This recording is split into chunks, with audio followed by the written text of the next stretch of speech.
विश्वविख्यात ज्ञान और मोक्ष के पवित्र नगरी गया जी के हम प्रणाम करही।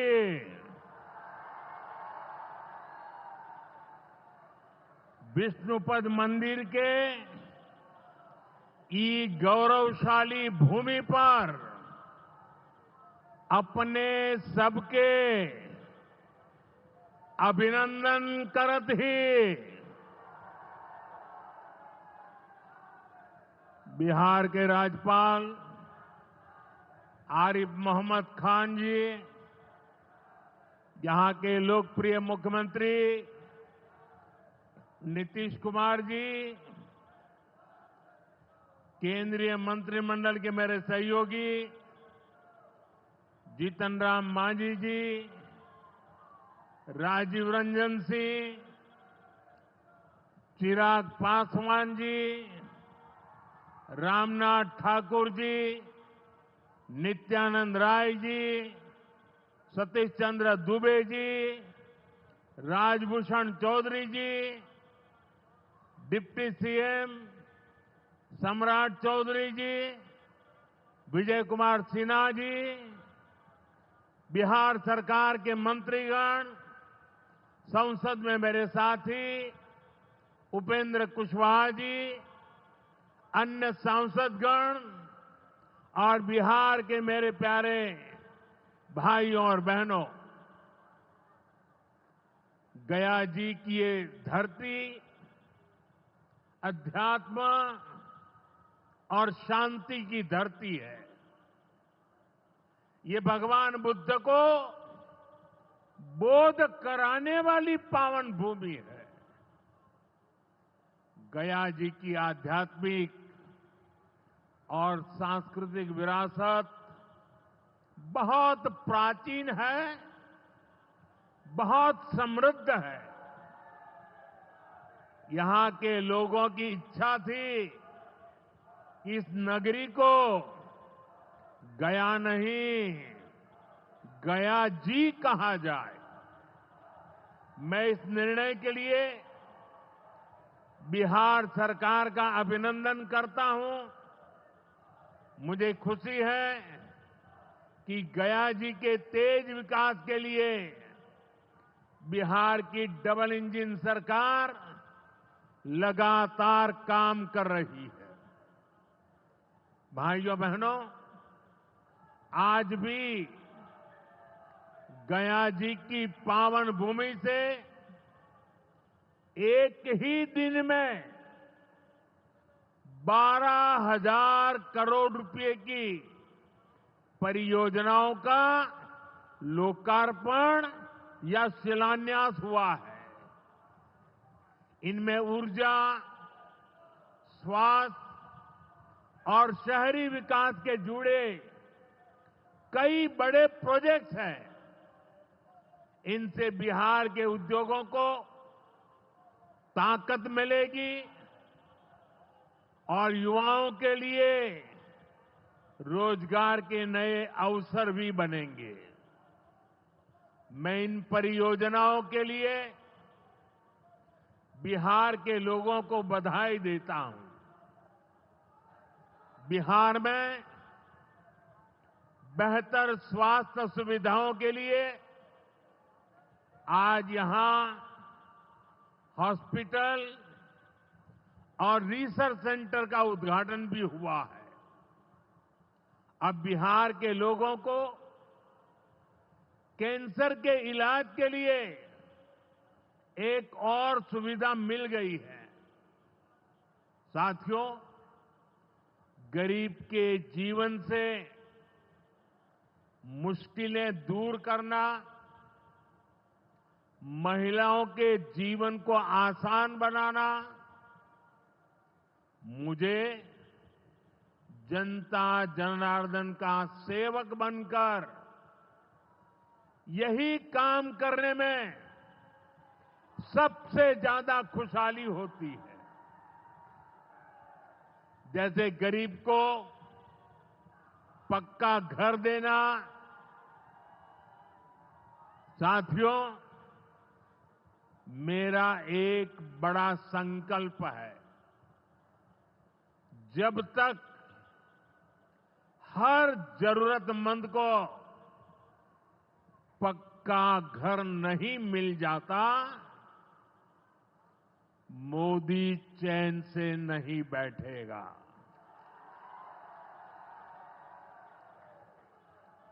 इसी सोच के साथ पिछले 11 साल में 4 करोड़ से अधिक गरीबों को पक्के घर बनाकर दे दिए गए। अकेले हमारे बिहार में 38 लाख से अधिक आवास बनाए गए। गया जिले में भी 2 लाख से अधिक परिवारों को अपना पक्का घर मिला है। और हमने सिर्फ घर यानी 4 दीवारें नहीं दी, बल्कि उन घरों के साथ गरीब को उसका स्वाभिमान दिया है। इन घरों में बिजली, पानी, शौचालय और गैस कनेक्शन की सुविधाएं दी हैं।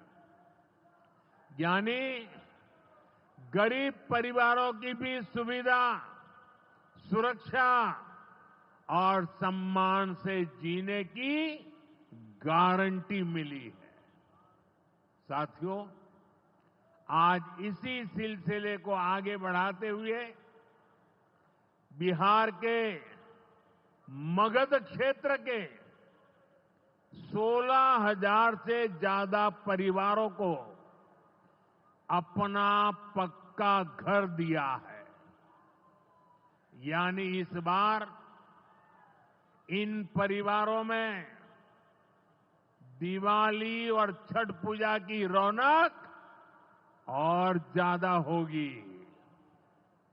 मैं अपना घर पाने वाले सभी लाभार्थी परिवारों को बहुत बहुत बधाई देता हूं।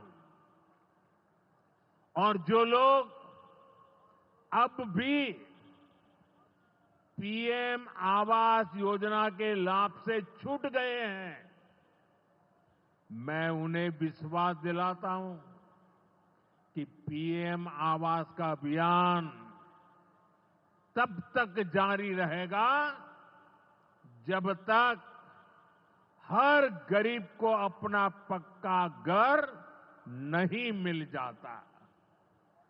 साथियों, बिहार चंद्रगुप्त मौर्य और चाणक्य की धरती है। जब जब किसी दुश्मन ने भारत को चुनौती दी है, बिहार देश की ढाल बनकर खड़ा हुआ है। बिहार की धरती पर लिया हुआ और संकल्प, ये धरती की ताकत है। इस धरती पर लिया गया हर संकल्प कभी खाली नहीं जाता।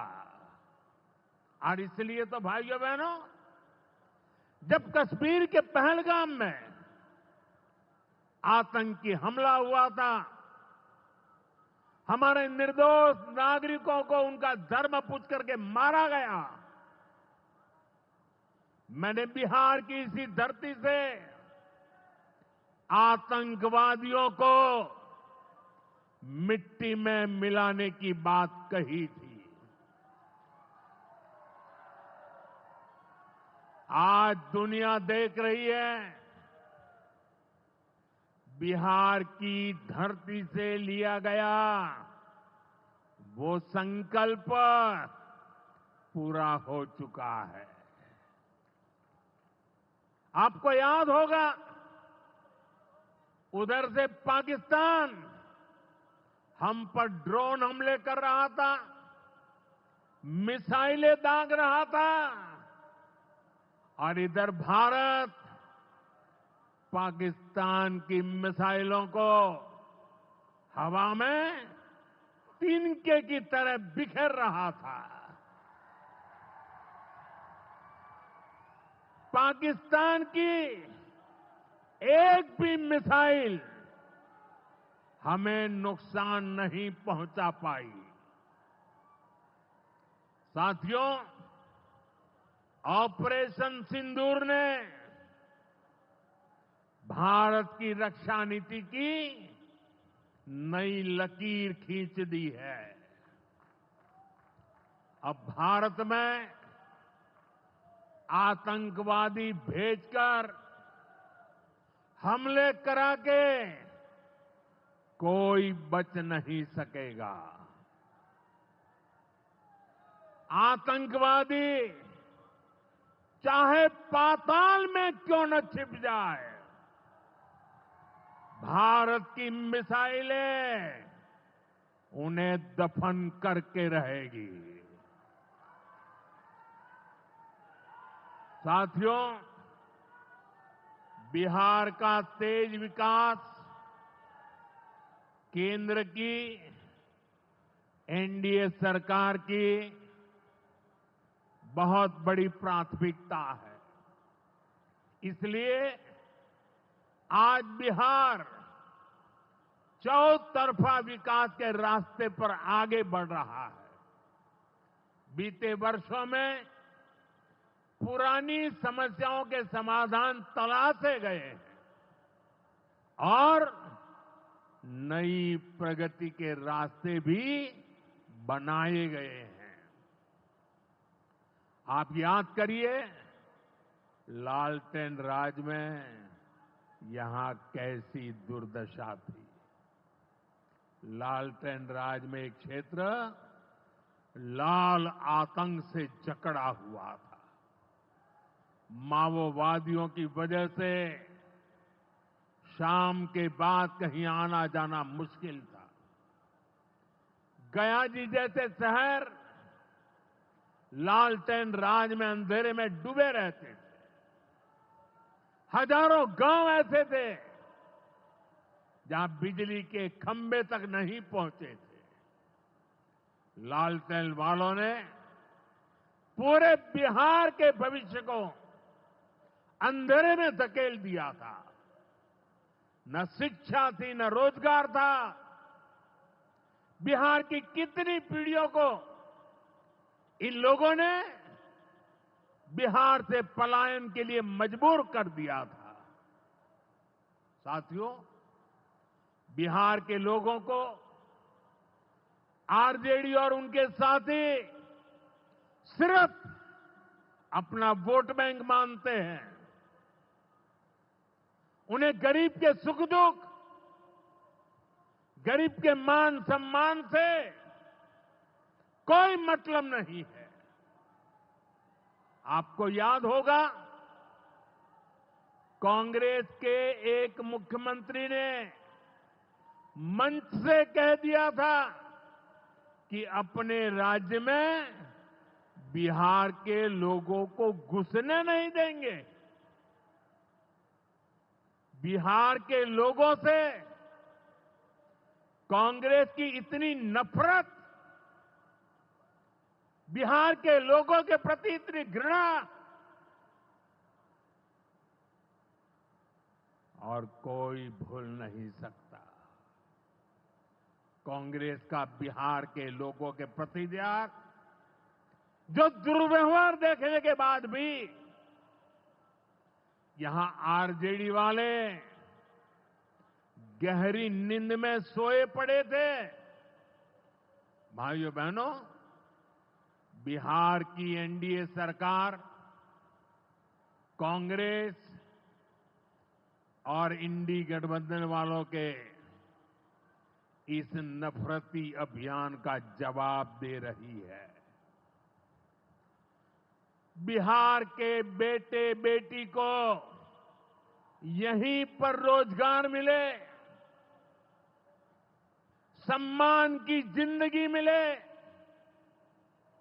मां बाप की वो देखभाल कर सके, इसी सोच के साथ हम काम कर रहे हैं। अब बिहार में बड़े बड़े प्रोजेक्ट बन रहे हैं। गयाजी जिले के डोभी में बिहार का सबसे बड़ा इंडस्ट्रियल एरिया तैयार हो रहा है। गयाजी में एक टेक्नोलॉजी सेंटर की स्थापना भी की जा रही है। आज ही यहां बक्सर थर्मल प्लांट का, पावर प्लांट का शुभारंभ भी हुआ है।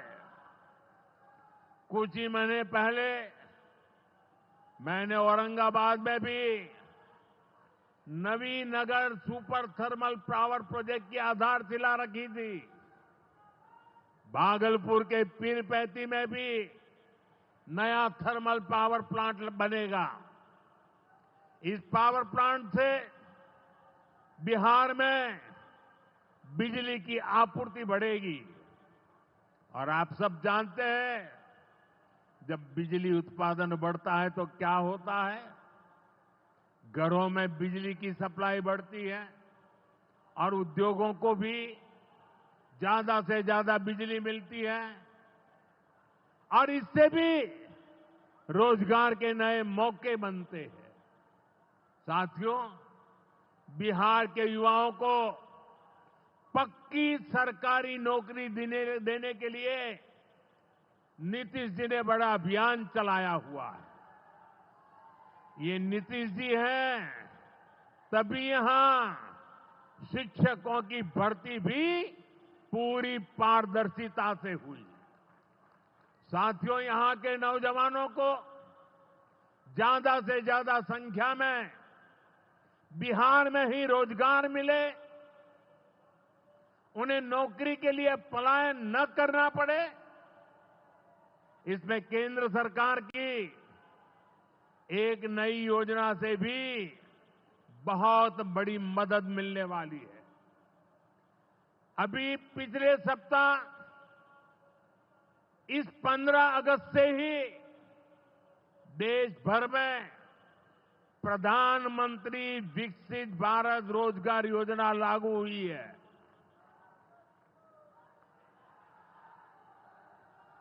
इसके तहत हमारे युवा जब निजी क्षेत्र में पहली नौकरी करेंगे तो केंद्र सरकार उन्हें अपने पास से 15,000 रुपये देगी। जो प्राइवेट कंपनियां युवाओं को रोजगार देगी, उन्हें भी अलग से पैसे सरकार देगी। इस योजना का बहुत बड़ा लाभ बिहार के मेरे युवाओं को भी होगा। साथियों, हमारे देश में कांग्रेस हो, आरजेडी हो, इनकी सरकारों ने कभी जनता के पैसे का मोल नहीं समझा। इनके लिए जनता के पैसे का मतलब रहा है खुद की तिजोरी भरना। इसलिए कांग्रेस आरजेडी की सरकारों में सालों साल तक परियोजनाएं पूरी नहीं होती थी। कोई योजना जितनी लटकती थी उतना उसमें ये पैसे कमा लेते थे। अब इस गलत सोच को भी एनडीए सरकार ने बदल दिया है। अब शिलान्यास के बाद कोशिश होती है जल्द से जल्द समय सीमा में उस काम को पूरा करने के लिए सफल प्रयास किया जाए। आज का एक कार्यक्रम इसका भी एक शानदार उदाहरण है। औंटा सिमरिया सेक्शन का शिलान्यास करने का सौभाग्य बिहार के लोगों ने मुझे दिया था। और आप लोगों की कृपा देखिए, आप लोगों का प्रेम देखिए कि जिस ब्रिज का शिलान्यास आपने मुझे करने के लिए कहा, आज इसका लोकार्पण करने का अवसर भी आपने मुझे दिया है। ये पुल सिर्फ सड़कों को नहीं, पूरे उत्तर और दक्षिण बिहार को जोड़ने का काम करेगा। जो भारी वाहन पहले गांधी सेतु से होकर 150 किलोमीटर का लंबा चक्कर काटते थे, अब सीधा रास्ता पाएंगे। इससे व्यापार तेज होगा, उद्योगों को ताकत मिलेगी और तीर्थयात्रियों का भी पहुंचना आसान होगा। विकास के जिन प्रोजेक्ट की नींव एनडीए सरकार में रखी जाती है, वो पूरा होकर रहेंगे, ये बात पक्की है। साथियों, एनडीए की डबल इंजन सरकार यहां रेलवे के विकास के लिए भी तेजी से काम कर रही है। अमृत भारत स्टेशन योजना के तहत गयाजी रेलवे स्टेशन को आधुनिक बनाया जा रहा है। इससे गयाजी रेलवे स्टेशन पर यात्रियों को एयरपोर्ट जैसी सुविधाएं मिलेगी। आज गया वो शहर है जहां राजधानी, जनशताब्दी और made in India Vande Bharat ट्रेनों की सुविधा उपलब्ध है। गया जी सासाराम, प्रयागराज, कानपुर होते हुए दिल्ली तक सीधा कनेक्शन बिहार के युवाओं को, यहां के किसानों को, यहां के व्यापारियों के लिए नई संभावनाएं बना रहा है। भाई और बहनों, आपके आशीर्वाद से, देश के अटूट भरोसे के कारण साल 2014 में प्रधानमंत्री के तौर पर शुरू हुआ मेरा सेवा काल, ये सेवा काल निरंतर जारी है। इतने वर्षों में हमारी सरकार पर भ्रष्टाचार का एक भी दाग नहीं लगा। जबकि आजादी के बाद कांग्रेस की सरकारें जो 60-65 साल तक सरकार में रही है, उनके भ्रष्टाचार की लंबी लिस्ट है। आरजेडी का भ्रष्टाचार तो बिहार का बच्चा बच्चा जानता है।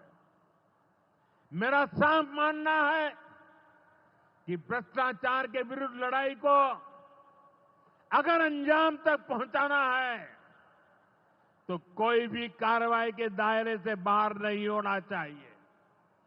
आप सोचिए, आज कानून है कि अगर किसी छोटे सरकारी कर्मचारी को 50 घंटे तक हिरासत में रख दिया तो अपने आप वो सस्पेंड हो जाता है।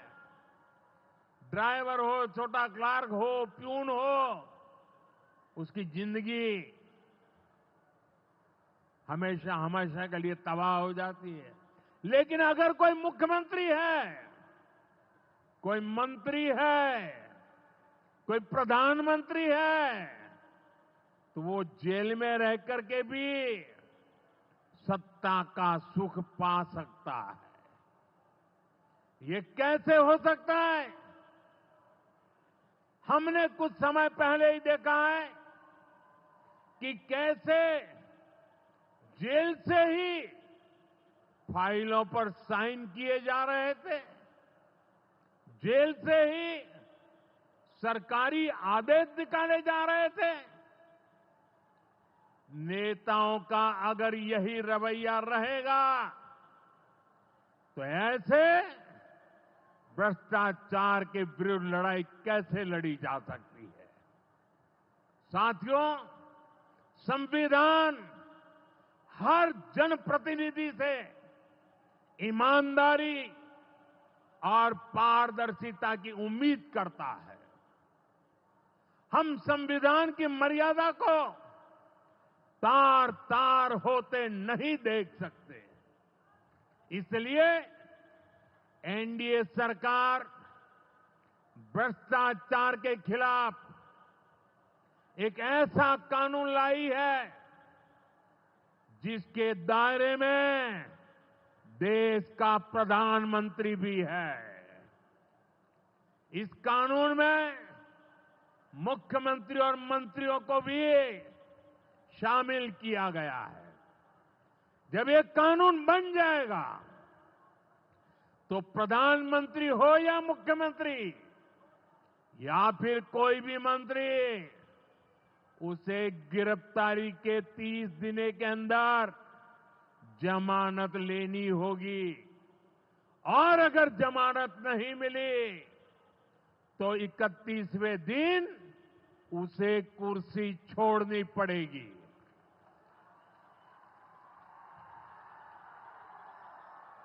आप कहिए भाइयों, जो जेल जाए उसने कुर्सी छोड़नी चाहिए कि नहीं छोड़नी चाहिए? क्या वो कुर्सी पर बैठे रह सकता है क्या? क्या वो सरकारी फाइलों पे साइन कर सकता है क्या? क्या जेल में से कोई सरकार चला सकता है क्या? और इसलिए ऐसा सख्त कानून बनाने की तरफ हम आगे बढ़ रहे हैं। लेकिन साथियों, ये आरजेडी वाले, ये कांग्रेस वाले, ये लेफ्ट वाले इस कानून का विरोध कर रहे हैं।